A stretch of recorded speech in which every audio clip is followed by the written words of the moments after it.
টুঙ্গিপাড়ার মধ্যে একটা জায়গায় এরকম অবস্থা যদি হয় তাহলে চলে? সমস্যা কোথায়? টুঙ্গিপাড়া এই জন্য নাকি বিদ্যুৎ নাই কেন?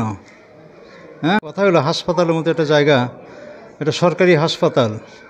হ্যাঁ, তো এখানে কোনো ব্যবস্থা না থাকলে রুগী এখানে আসে সুস্থ হইতে, এখানে আসে তারা অসুস্থ হয়ে যাচ্ছে। এই বিদ্যুৎ গেছে কখন সে টাইমের কথা কেউ মনে নেই। টুঙ্গিপাড়া কি বাংলাদেশের বাইরে? তাহলে বিদ্যুৎ নাই কেন? হাসপাতালের মতো জায়গায় বিদ্যুৎ নাই, কোনো জেনারেটর নাই। রুগী আসছে অসুস্থ হয়ে সুস্থ হওয়ার জন্য, আরও অসুস্থ হয়ে যাচ্ছে মানুষ, বাচ্চা কাচ্চা নিয়ে বিপদ আছে সবাই। এটা তো হওয়া উচিত নয়, তাই না? যেই ক্ষমতা থাকুক না কেন, তার তো উচিত যে আমি এখন এই দেশের গার্জিয়ান, সব লোক আমার, আমি বাংলাদেশের প্রধান, তো সুতরাং সব দেশ আমার, সব জনগণ আমার। এখানে ব্যক্তি তো নাই, কোনো ব্যক্তি অপরাধ করে থাকলে তার শাস্তি হয়, তার বিচার হয়, সেটা আইন প্রক্রিয়া অধীন করবে। তো সাধারণ জনগণ কেন কষ্ট করবে? কি যারা এখানে আসে সাধারণ জনগণ না? এদের দোষ কোথায়? এটা কোনো কথা? এটা তো হওয়া উচিত নয়, তাই না?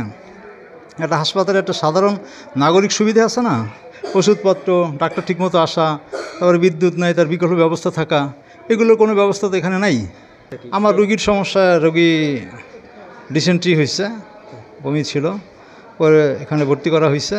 ভর্তি করার পরে এই 3-4 দিন ধরে এখানে আছে, তো এখন মোটামুটি একটু ভালো। কিছু কোনো বার্তা দিতে চান?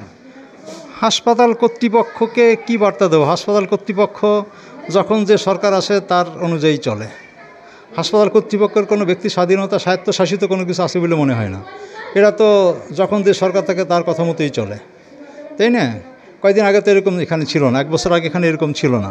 তখন এখানে সরকারের সুনজর ছিল, হাসপাতালও সব ভালো ছিল। এখন সরকারের সুনজর নাই, হাসপাতালের অবস্থাও খারাপ। এরকম ঘন্টা পর ঘন্টা বিদ্যুৎ নাই, আপনি বলেন এটা উচিত? অন্য কোনো জায়গায় না থাকুক, গ্রাম অঞ্চলে না থাকুক, তাই না? কোনো কারখানা নাও থাকতে পারে, সাময়িক অসুবিধা হতে পারে, কিন্তু হাসপাতাল যেখানে রুগী জীবন মরণ সমস্যা, সেইখানে এরকম অবস্থা, এটিকে মানিয়ে নেবেন? আপনি নেবেন?